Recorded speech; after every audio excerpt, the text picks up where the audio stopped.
BA पाठ first Sanskrit प्रथम प्रश्न पत्र हितोपदेश मित्र लाभ।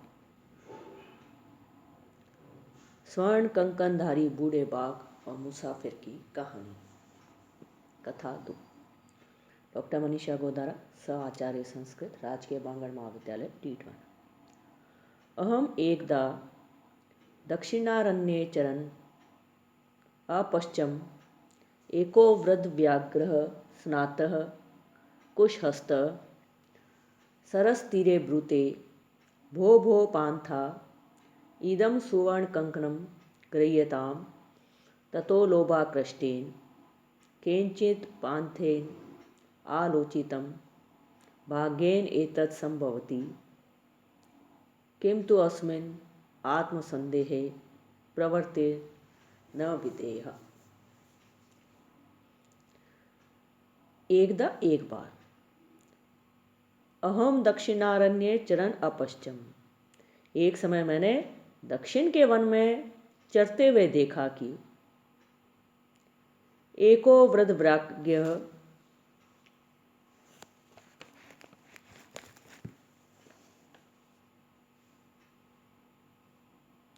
एक बूढ़ा बाघ नहा धोकर कुशा हाथ में लिए सरोवर के किनारे पर बैठा हुआ बोला, अरे बटैयों, अरे पथिकों, यह स्वर्ण का कंगन लो।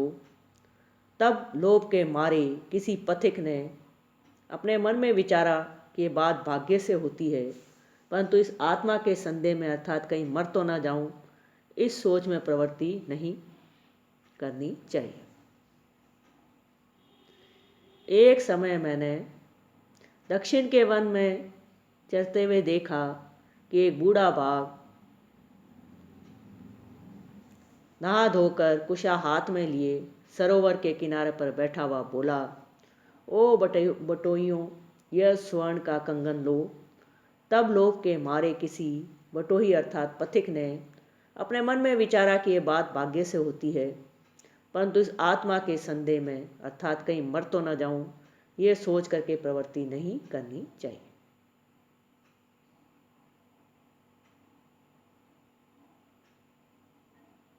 यतः क्योंकि अनिष्टादि लाभे अपि न गतिर्जायते शुभा यत्रा ते विष संसर्गो अमृतम तदपि मृत्यवे।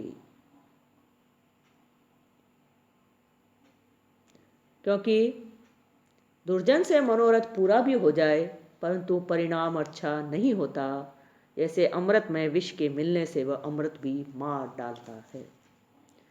अनिष्टादि लाभे अपि, क्योंकि दुर्जन के प्राप्त होने पर, अनिष्ट के प्राप्त होने पर भी न गति जायते, शुभ नहीं होता, परिणाम अच्छा नहीं होता। यत्रा ते विष संसर्गो अमृतम तदपि मृत्यवे, जैसे अमृत में विष के मिल जाने से अमृत भी मार डालता है। क्योंकि दुर्जन से मनोरथ पूरा भी हो जाए परंतु परिणाम अच्छा नहीं होता है, जैसे अमृत में विष के मिलने से वह अमृत भी मार डालता है। किंतु सर्वत्र अर्थात जने प्रवृत्ति संदेह एव, परंतु सर्वदा धन के उत्पन्न करने में तो संदेह होता ही है। तथा च उक्तम, और कहा भी गया है, न संशयम अनारूह्य नरो भद्रानि पश्यति संशयम पुनरारूह्य यदि जीवति पश्यति। जैसे कहा गया है कि मनुष्य संदेह में पड़े बिना कल्याण नहीं देखता है, परंतु संदेहों में पड़कर जो जीता है वही देखता है। मनुष्य संदेह में पड़े बिना कल्याण नहीं देखता है, परंतु संदेहों में पड़कर जो जीत जाता है, जीवित रहता है, वही देखता है। तत् निरूप्यामि तावत् प्रकाशम ब्रूते कुत्र तव कंकणम व्याघ्रो हस्तं प्रसार्य दर्शति पान्थो अवतत कथम मारात्मके त्वयि विश्वासः। तत् निरूप्यामि तावत्, इसलिए प्रथम इस बात का निश्चय करूं। प्रकाशम ब्रूते, प्रकट बोलता है, कुत्र तव कंकणम, अरे तुम्हारा कंगन कहाँ है। व्याघ्रो हस्तम प्रसार्य दर्शति, बाघ ने हाथ पसार कर दिखा दिया। पान्थो अवदत, बटोही ने कहा, कथम मारात्मके त्वयि विश्वासः, मैं तुझ हिंसक में कैसे विश्वास करूं? व्याघ्र उवाच, बाघ बोला, शुनु रे पांथ प्रागे यौवन दशायाम अति दुर्व्रत आसीत। बाघ बोला, सुन रे बटोई, पहले मैं युवावस्था में बड़ा ही दुराचारी था। अनेक गो मानुषा नाम वदान में पुत्रा मृता दाराश्च वंशीनश्च अहम। अनेक गौओं और मनुष्यों के मारने से मेरे स्त्री पुत्र मर गए और मैं वंशहीन हो गया। ततः केंचित धार्मिकेन अहम आदिष्टः दान धर्मादिकम चर्तु भवान। तब किसी धर्मात्मा ने मुझे उपदेश दिया कि आप दान धर्म आदि करिए। तद उपदेशाद इदानीम अहम स्नानशीलो दाता वृद्धो गलित नग्दंतो कथम न विश्वास भूमि।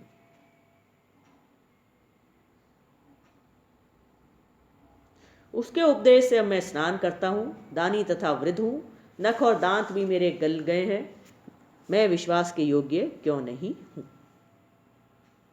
इसलिए प्रथम इस बात का निश्चय करूँ। प्रकट बोला, अरे तेरा कंगन कहाँ है? बाघ ने हाथ पसार कर दिखा दिया। बटोही ने कहा, मैं तुझ हिंसक में कैसे विश्वास करूं? बाघ बोला, सुन रे बटोही, पहले मैं युवावस्था में बड़ा दुराचारी था।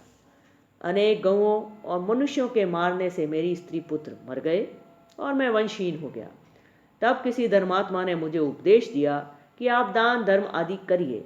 उसके उपदेश से मैं स्नान करता हूँ, दानी तथा वृद्ध हूँ, नख और दांत भी मेरे गल गए हैं, मैं विश्वास के योग्य क्यों नहीं हूँ?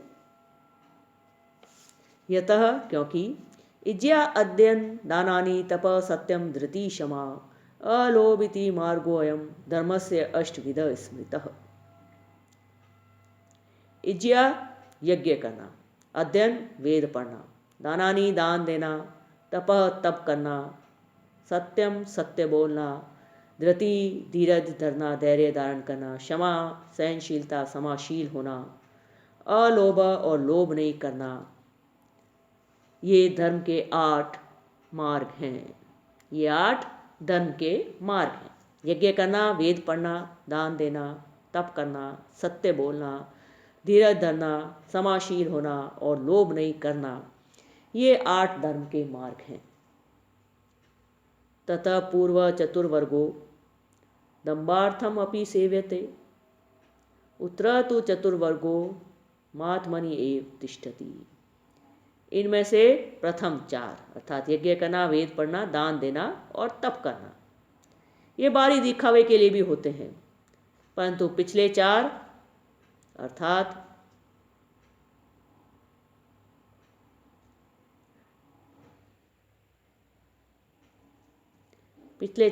सत्य बोलना, धीरज धरना, समाशील होना और लोभ नहीं करना, ये 4 केवल महात्माओं में ही होते हैं। इनमें से प्रथम 4 अर्थात यज्ञ करना, अध्ययन करना, दान देना और तप करना, ये 4 पाखंड के लिए भी होते हैं, और अंतिम 4 अर्थात सत्य बोलना, धीरज धरना, समाशील होना और लोभ नहीं करना, ये केवल महात्माओं में ही होते हैं।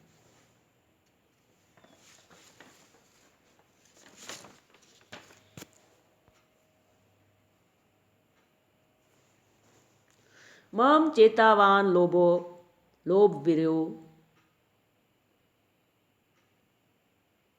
येन स्वहस्तस्थम अपि सुवर्ण कंकणम यस्मै कस्मैचित् दातुम इच्छामि तथापि व्याघ्रो मानुषम खादति इति लोक प्रवादो दुर्निवारः।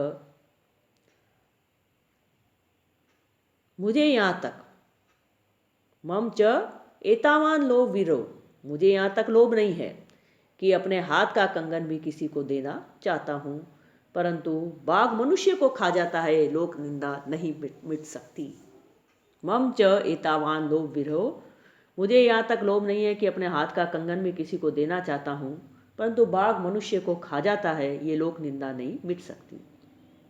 यतः क्योंकि गतानुगति को लोकः कूटनीम उपदेशिनीम प्रमाणेति यो धर्मे यथा गोघ्नम अपि द्विजम। गतानुगति को लोक, क्योंकि अपनी पौराणी लीक पर चलने वाला संसार धर्म के विषय में कूटनी के उपदेश का ऐसा प्रमाण नहीं करता है कि जैसे गो हिंसक ब्राह्मण का धर्म में प्रमाण करता है, क्योंकि अपनी पुरानी लीक पर चलने वाला संसार धर्म के विषय में कूटनी के उपदेश का प्रमाण नहीं करता है कि जैसे गो हिंसक ब्राह्मण का धर्म में प्रमाण विश्वास करता है। मया च धर्मशास्त्रानि अधीतानि शृणु, और मैंने धर्मशास्त्र भी पढ़े हैं, सुनो। ऐसा कहा गया है कि मरुस्थल्याम यथा वृष्टि शुदार्थे भोजनम तथा दरिद्रते दीयते दानम सफलम पांडुनंदन। पांडुनंदन, हे युधिष्ठिर, जैसे मरुस्थल में रेगिस्तान में वर्षा का होना भूखे को भोजन देना लाभदायक है, उसी प्रकार दरिद्र को दान देना सफल होता है, लाभदायक होता है। ये युधिष्ठिर, जैसे मरुस्थल में वर्षा का होना और भूखे को भोजन देना लाभदायक है, उसी प्रकार दरिद्र को दान देना लाभदायक होता है। प्राणा यथात्मनो अभिष्टो भूतानाम अपि ते तथा आत्मोप्ययन भूतेषु दयाम कुर्वन्ति साधवः। यथा आत्मनो प्राणा अभिष्टो, जिस प्रकार अपने प्राण प्यारे हैं वैसे अन्य प्राणियों को भी अपने अपने प्राण प्यारे हैं। इसलिए साध्व साधुजन अपने प्राणों के समान भूतेषु प्राणियों पर, दूसरों पर दयाम कुर्वन्ते, दया करते हैं। जिस प्रकार अपने प्राण प्यारे हैं वैसे ही अन्य प्राणियों को भी अपने प्राण प्यारे हैं, इसलिए साधुजन अपने प्राणों के समान दूसरों पर भी दया करते हैं।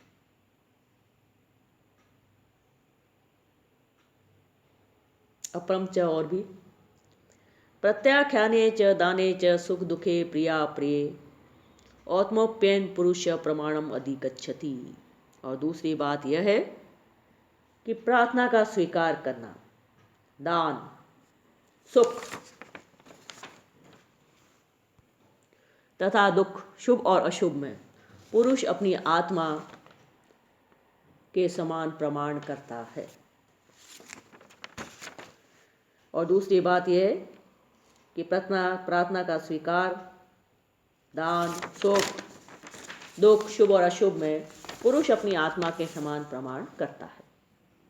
14वां पद्य, अन्यच्च, और भी, मातृवत परदारेषु परद्रवेषु लोष्टवत आत्मवत सर्वभूतेषु य पश्यति स पंडितः।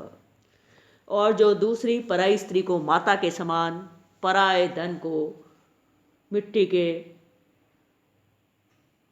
लोष्ट के समान, मिट्टी के लोष्ट अर्थात कंकड़ के समान, और सब प्राणियों को अपनी आत्मा के समान समझता है, वही सच्चा पंडित है। और दूसरे जो पराई स्त्री को माता के समान, पराये धन को कंकड़ के समान और सब प्राणियों को अपनी आत्मा के समान समझता है, वही सच्चा पंडित है। त्वं च अतीव दुर्गतः तेन तत्तुभ्यं दातुं स यत्नो अहम तथा च उक्तम। तू अत्यंत निर्धन है, तुम अत्यंत गरीब हो, इसलिए मैं तुझे देने को यत्नशील हूँ, जैसा कि कहा गया है। दरिद्रान भर कौन्ते माँ प्रयच ईश्वरे धनम व्याधि तस्योषधम पथ्यम निरुजस्य किम औषधि। हे युधिष्ठिर, गरीबों का पालन और पोषण कर तथा धनवान को धन मत दे, क्योंकि रोगी को औषधि गुणदायक होती है और स्वस्थ को, निरोगी को औषधि देना व्यर्थ है, बेकार है। हे युधिष्ठिर, गरीबों का पालन और पोषण कर तथा धनवान को धन मत दे, क्योंकि रोगी को औषध गुणदायक होती है और निरोग को औषधियां वृथा है। अन्यच्च, और भी, दातव्यम इति यद दानम दीयते अनुपकारिणे देशे काले च पात्रे च तद दानम सात्विकम विदु। और यह देना है, इस निष्प्रिय बुद्धि से जो दान अनुपकारी को देश काल और सुपात्र विचार कर दिया जाता है, वह दान सात्विक कहलाता है। और यह देना है, इस निष्प्रिय बुद्धि से जो दान अनुपकारी को देश काल और सुपात्र विचार कर दिया जाता है, वह दान सात्विक कहलाता है। तद अत्र सरसी स्नात्वा सुवर्ण कंकणम ग्रहान।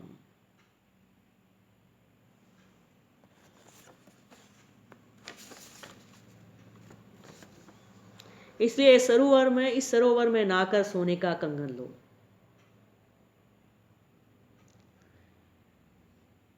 यावदसो तद्वच प्रतीतो लोभात् सरसनातुम प्रविश्यति तावन महापंके निमग्नः पलायतुम अक्षमः। तब वह उसकी मीठी बातें सुनकर लोभवश होकर जैसे ही सरोवर में स्नान के लिए उतरा, वैसे ही घनी कीचड़ में फंस गया और भाग नहीं सका। पंके पतितम दृष्ट्वा व्याधो अभवत्। उसको कीचड़ में फंसा देखकर बाघ ने कहा, ओह तू बड़े भारी कीचड़ में फंस गया है। अतः त्वाम अहम उत्थापिमी, इसलिए मैं तुझे बाहर निकालता हूँ। इति उक्त्वा, ऐसा कहकर शनै शनै उपगम्य धीरे धीरे उसके पास जाकर तेन व्याघ्रेन धृत, उस बाघ ने उसे पकड़ लिया। स पांतो अचिंत्य, तब वह पथिक सोचने लगा। इसलिए इस सरोवर में नहाकर सोने का कंगन ले। तब वह उसकी मीठी मीठी बातें सुन लोभवश होकर जैसे ही सरोवर में स्नान के लिए उतरा, वैसे ही घनी कीचड़ में फंस गया और भाग न सका। उसको कीचड़ में फंसा देखकर व्याघ्र ने कहा, ओहो तू बड़े भारी कीचड़ में फंस गया, इसलिए मैं तुझे बाहर निकालता हूँ। यह कहकर और धीरे धीरे पास जाकर उस बाघ ने उसे पकड़ लिया। तब वह पथिक सोचने लगा।